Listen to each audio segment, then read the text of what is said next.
Good morning. It's Tuesday the 16th of June. We're halfway through the month. It's the feast of St. Richard of Chichester, and I'll come back to him in a little bit.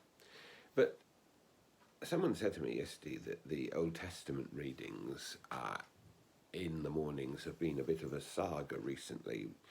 We've been dealing with, of course, the story of Elijah, and as a sort of backdrop to that, King Ahaz and Jezebel, the queen.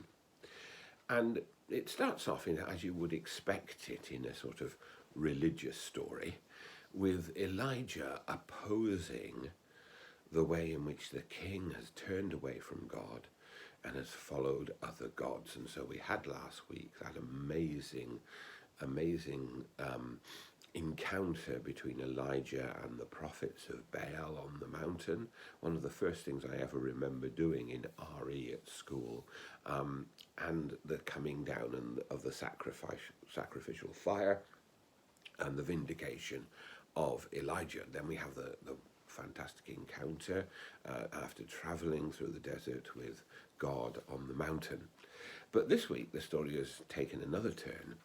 And I think it's very interesting that the story has taken this turn, because last week's story, if you like, was a religious story. We've got a prophet, a religious man, interfering in religious things. Fine, that's the job, isn't it, of religious people, to deal with religious things. And we're often told, and bishops are told, Christians should stick to Christianity and religion and keep their nose out of politics. But of course today, and yesterday, we had Elijah interfering in, if you like, a political issue. Because what we have in the story yesterday of Naboth and his vineyard and the conclusion today is corruption. Corruption in the highest place. The king and his advisor, the queen, fixing things so that Naboth is executed unlawfully, and the king can take possession of the vineyard. Something that he didn't need, but was wanted for his convenience.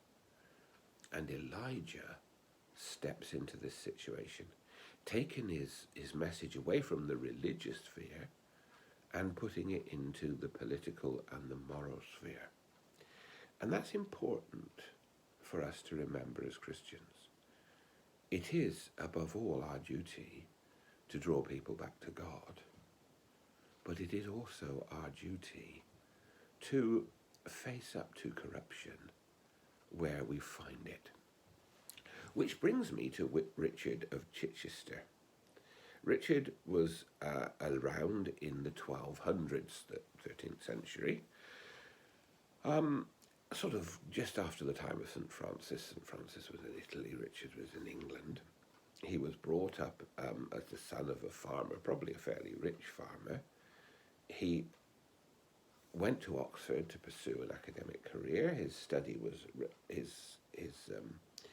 his ability was recognised, and he became the Chancellor of the Diocese of Canterbury, appointed by Edmund Rich, the Archbishop. But he and Edmund and he, had a dispute with the king, and indeed with the Pope, about royal and papal interference in the life of the church in England. And they were forced into exile.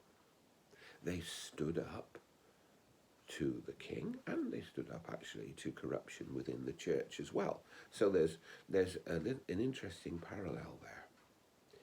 And eventually, while he was in exile, he trained to be a priest, returned as a priest, and was appointed as the Bishop of Chichester, in opposition to the king.